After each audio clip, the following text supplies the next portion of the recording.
All right. So, geographic farming. When I talk about geographic farming, I often get questions like, well, is geographic farming meant for me to be that mega agent or the mega team? And my answer is always no. No, definitely not. It can be that if that's what you want it to be. It costs a lot of money to do something like that. But geographic farming is not just about being the mega agent. So what is it?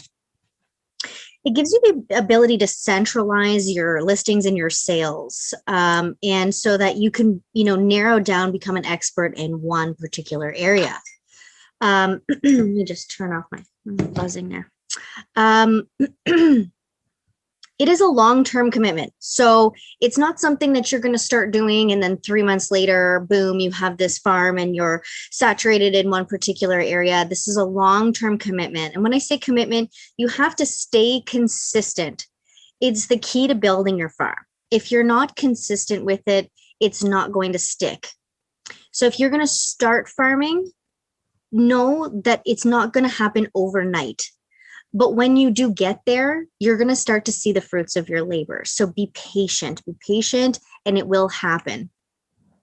So they say on average, to actually see return on your investment from geographic farming, it's about 24 to 36 months.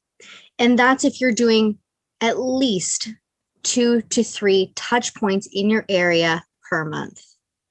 So if you're just doing once off per month, it's going to take you a heck of a lot longer to be known in a particular area. Okay, so what do we need to know? When you choose a geographic farming area, which we'll get into later, you have to get to know your inventory. So what I always say to people getting into geographic farming is start out by setting yourself up on an automatic email and customize a new section for your hot sheet if you can. On Trebusers, I know on Rab you can. So look at that hot sheet every single day. What's new in my geographic farming area? What's sold, canceled, expired? So you get to know not only just the houses, the models, but you're getting to know the pricing. So when you get stopped or when you get called, eventually when you're being asked, on average, what are the houses selling for? The detached two-story houses, what are they selling for? What did that house sell around the corner from my house? You can quickly just be the expert in that area. So get to know the inventory. Right now, we can't preview houses, but we certainly can online. So hop into your Market Watch or your hot sheet, have a look at the inventory, really look around, pull up the virtual tour, the brochure, get to know that property as well as you possibly can. And eventually, hopefully one day we'll be able to do open houses. And if in your area you do agent open houses circuits, I suggest making sure you're at every agent open house in that pocket. Step number 2, create a budget. Know how much you want to spend on geographic farming. So they say on average, if you want to invest back into your business, a good number is 30%. Invest 30% of your last year's revenue back into your business. So if you want to split that into your farm, I suggest doing something 10 to 15% back into your farm, and you can adjust as you go. You may want to start out smaller and grow. You may want to hit the ground running at 30%, whatever you want to do. It's whatever's right for your business. So now how do we choose our farm area? So when you're deciding what farm area you need to consider one major thing here. And that's not only just the turnover rate, but is someone largely dominating that area? So is somebody doing, let's say, over 10%? I'd say actually over 9% of the sales in that area. So to calculate that, you take the number of homes over the amount of homes that particular agent has sold. So for instance, if 100 houses have sold in an area and one particular agent has sold 9 or 10 of them, then they have a pretty good foothold in that area. And I'm not talking over a year. Another really important thing that you need to know is your turnover rate. Some areas have good turnover. Good turnover is looking like something like maybe 6%. But some areas have very low turnover. Maybe they're homes of people who really like the area, who want to stick around. I find them in, older estate homes, those types of areas. People tend to stay there.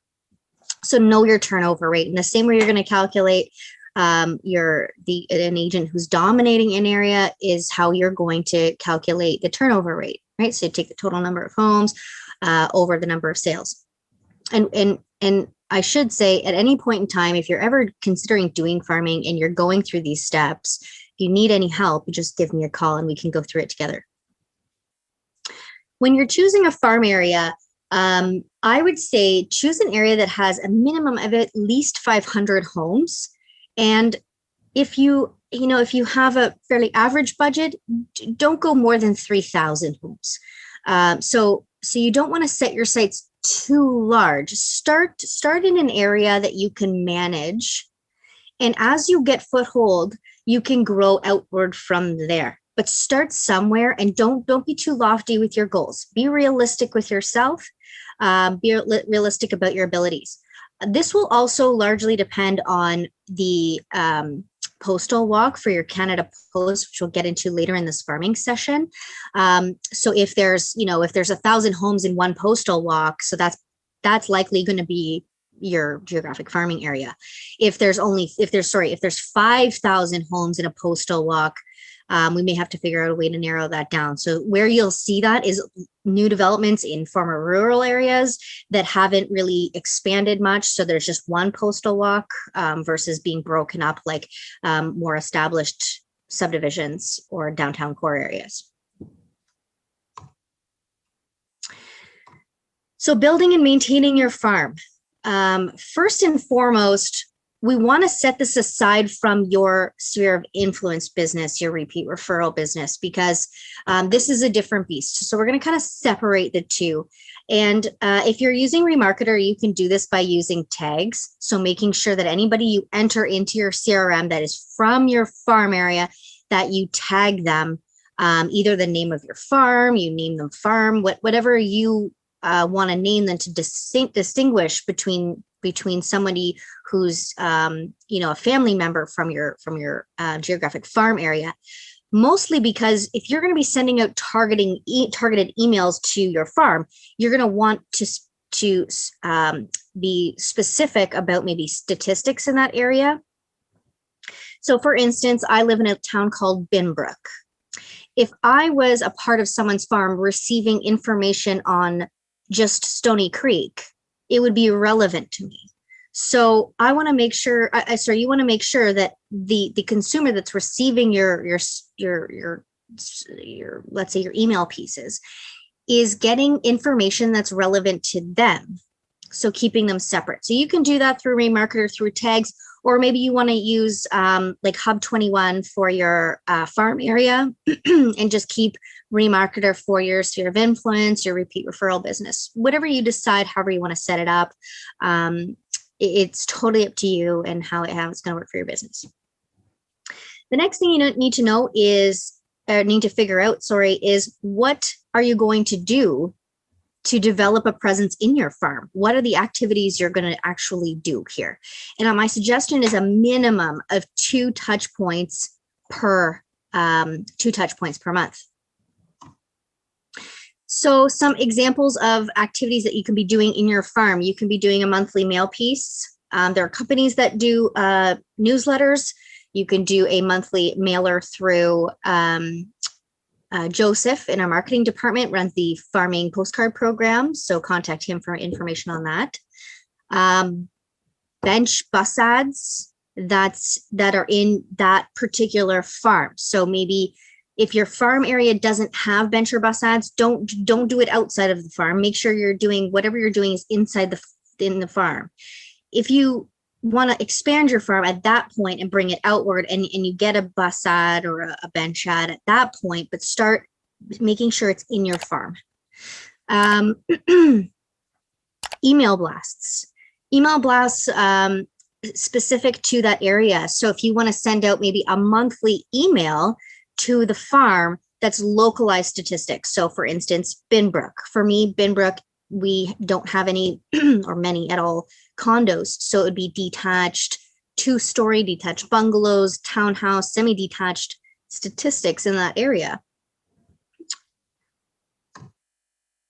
Some other activities that you could be doing now, a lot of these are obviously not going to be, done anytime soon, but it's just sort of meant for you guys to get the creative juices flowing. One thing that I found to work really well for a farm area was creating a local website. So if your farm area doesn't already have a website, find out if you can buy the URL code. So for me, it would be www.binbrook.com or binbrookcommunity.ca, whatever it is, that I would include in all of my geographic farming pieces.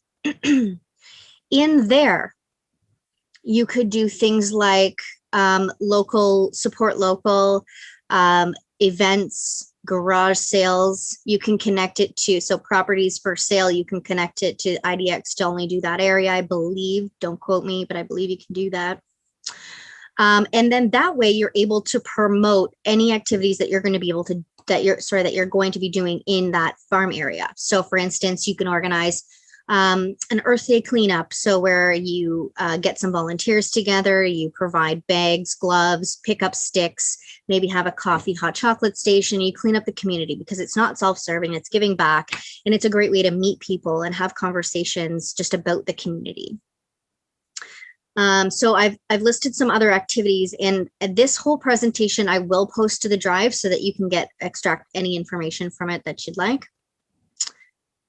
Another thing, some of these events can be quite costly if you're doing them for a larger farm area. So if you're doing, for instance, an Easter egg hunt, maybe you want to have little grab bags. And in the grab bags, you can promote other local businesses that maybe want to pitch in. So have sponsors, have level of sponsorship, and they'd be in these grab bags with a couple extra little treats that you can give out to offset the cost. Pair up with mortgage brokers, lawyers, local restaurants. One really cute one recently, well, actually probably a couple of years now, they paired up with a local dentist. So in there they had little toothbrushes and toothpaste, which I thought was really cute. So other ways to get involved, I really like the idea of saturating yourself within a community. So, it's about connecting with the people versus appealing to the masses, sort of getting to know the actual people in the community. So supporting local businesses, we talked about. On your email, you can do maybe a resident spotlight once a quarter or once a month if you're, if you think you can really do it every 4 weeks. Spotlight the local business, entrepreneur, or resident that's done really great things. You can connect other things to your website as well. Maybe you have a local buy and sell, whatever's in that community that you can connect would be great. If those other businesses support local businesses, maybe want to promote any kind of promotion they're offering, allow them to do it on your website. If a local florist is giving out 10% off long stem roses at Valentine's Day, promote that on your website so that you're connecting the community. And again, it's not being totally self-serving here, because people want to be able to trust you, and you're not just there to promote yourself, you're there to connect people, which is a really great way to get to know some of the people in the area. I've noticed I've actually worked with a lot of people who have had great success branding their vehicles. Not everybody wants to do it. There are pros and cons. Pros is it's a moving billboard, right? It's basically constant advertising. So if you sell a lot of houses in a particular area already, or if you want to farm the area you live in, and you have, let's say, you buy a little smart car or a cube or something like that, brand it up and drive it around, park it in different places. You can promote yourself that way. Be careful about parking it in commercial spaces because you'll get ticketed. I've also seen, I thought this idea was brilliant. This realtor that I connected with branded a trailer, And in the trailer, they had purchased from Walmart those great big Rubbermaid bins. And on the bins was stickers or some sort of post thing, a laminated piece of paper, I don't know, with his branding on it. So he lent this trailer. Now you'd have to check about insurance on this because I'm not entirely sure. But he would lend the trailer to his clients who are moving, and that way, it was sort of. So it was a little bit cheaper, so they could offset the cost of moving, but also it's cheaper in a sense that you've got these bins now you can use for moving. It's better for the environment. You don't have the cardboard in and out. Also, when their friends and family were helping them move, he said he got a lot of repeat referral business from that because the friends and family thought, oh, wow, what a great idea. You didn't have to go to X store and buy all these boxes, and what a waste. Now we've got these bins. And they're a lot easier to move too than those boxes, right? So they have the snap lids. You don't have to get the tape and tape it up. Anyway, so if you have a little bit of money to burn, that's a really cool way of doing it. It's also, again, a traveling billboard, which is really cool. So I want to talk about unaddressed ad mail. So if you're sending out a mailer piece, so your mailer piece could be a postcard, it could be a just listed, just sold card. I know that Spotlight does it. So if you want an easier way to do it, go through Spotlight. But if there's something else that you want to be sending out, calendars,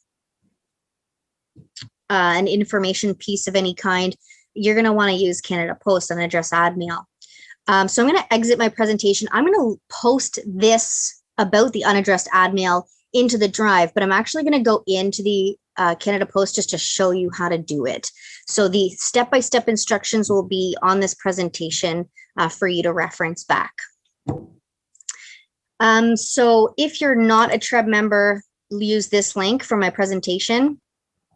If you are a TREB member, you get a discount. I think it's 6 or 7 cents.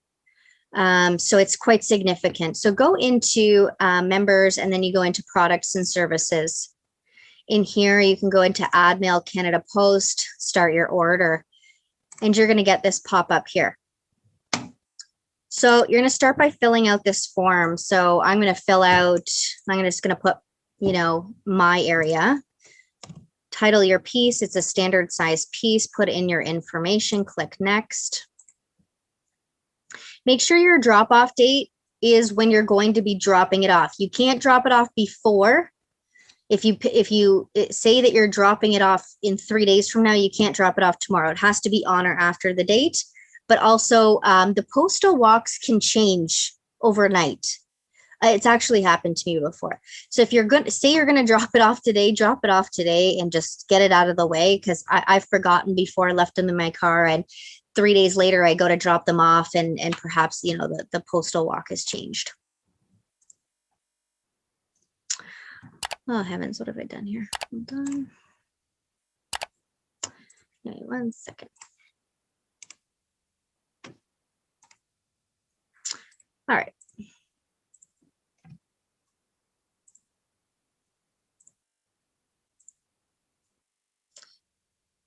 So I'm going to choose Binbrook because that's the area, let's say, that I'm going to be sending out my postcards to.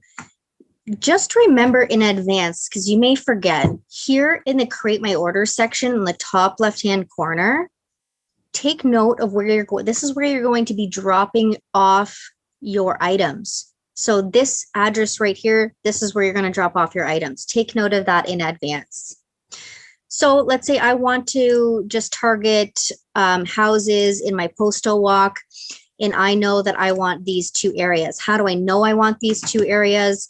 I'm going to use Precision Targeter. So you can actually click this link here, or you can just Google Precision Targeter, Canada Post Precision Targeter, and go through the motions that way. But I know that's the area that I want to hit. Or if you want this particular pocket, you're going to have the routes. These are the routes here. If you want the whole area, you can check off the entire postal walk. And so there's 7,000 houses. That's quite a bit. So let's say I want all of these sorry, let's just narrow this down. Maybe I just want, this one particular area. I have 1,000 mail pieces. So what I would do then, when you're sending out mail pieces, and I'm going to show you quickly here in this add mail section, there is, and this is back in Treb, there is a place here where you can have a look at the deposit guide and the prep guide, read those over. This is how you're going to prepare your materials to drop off at Canada Post. When you're ordering something from a printer, and Joseph's already familiar with this, but if it's an outside printer, make sure you let them know what you're doing. You're going to be doing unaddressed ad mail. Ask them to bundle your pieces in bundles of 100, and they have to be bound. So they can bound them through paper, they can bound them through elastics. So you're going to say, so if I'm doing 1,000, I'm going to do bundles of 100, and there'll be 10 per container. And it's going to be a customer supplied container, and it's going to be in 1. If they say it's going to be in 2, split them into 2. It's by weight. So it can't be too heavy for the post office to move to and from. So if they say 2 containers, put them in 2 containers, split them in half.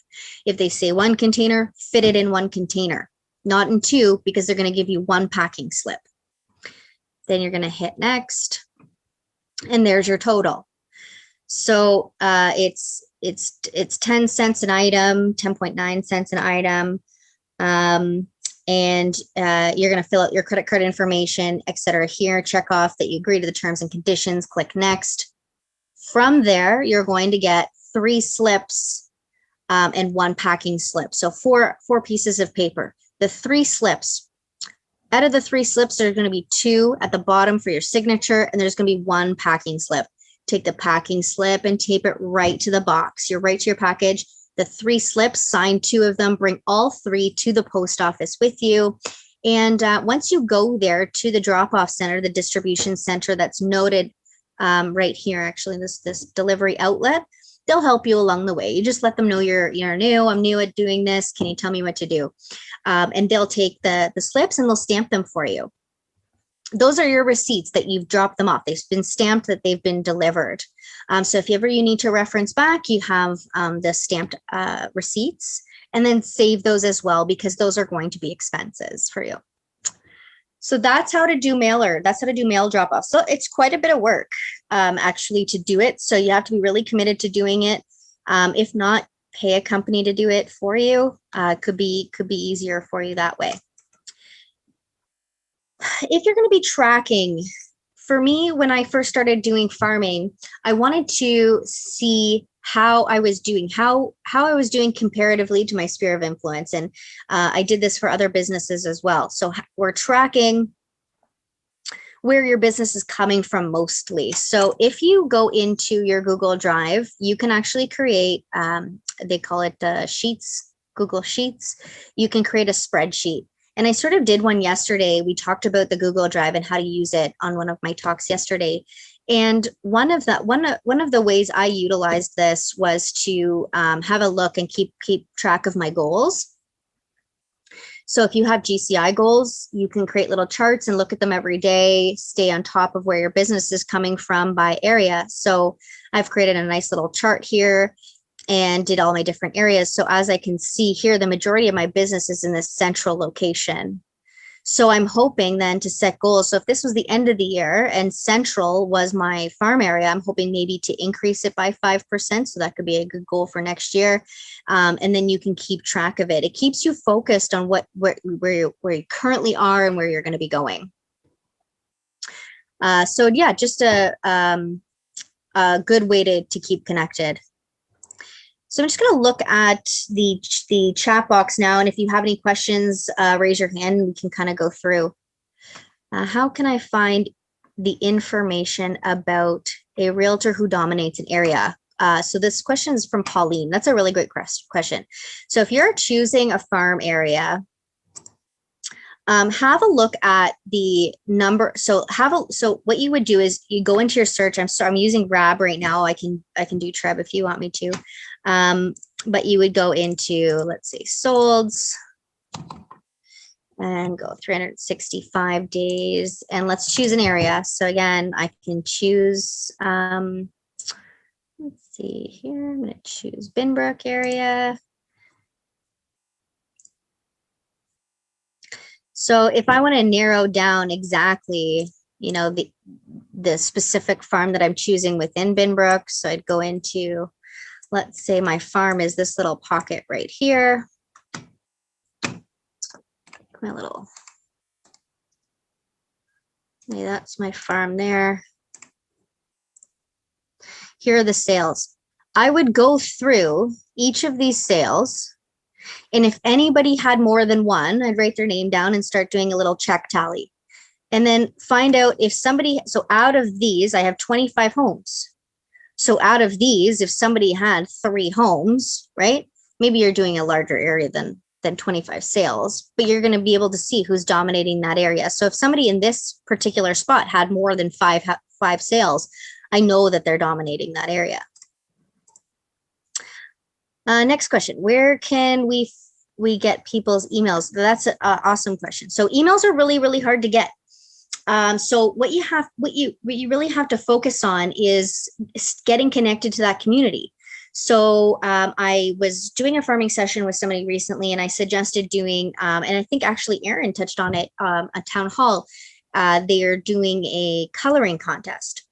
So they were doing a mail drop to their farm.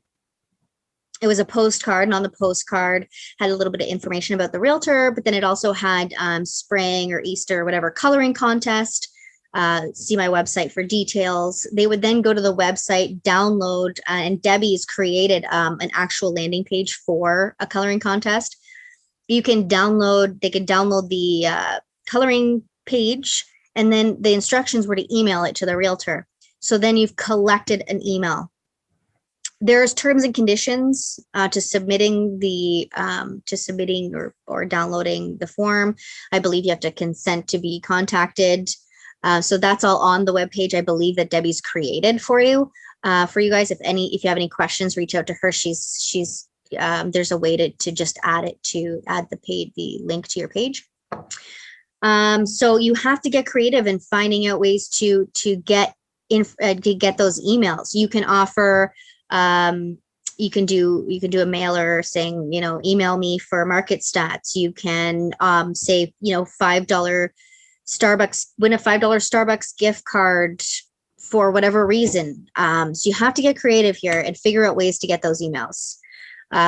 If you are doing cold calls in the area, you can ask people if they want to be informed of any other recent sales.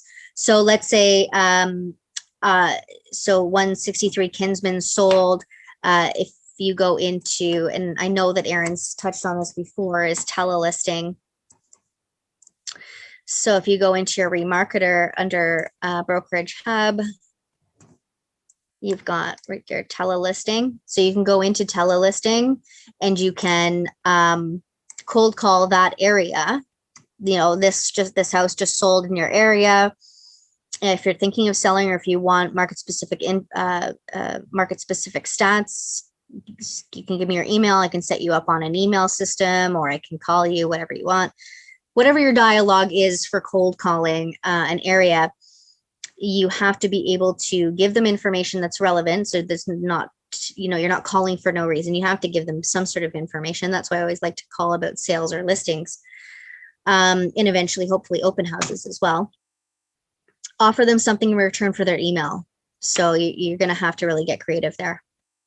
So if you do have any other questions or anything, please feel free to email me, call me anytime. And that's where I'll leave you for today.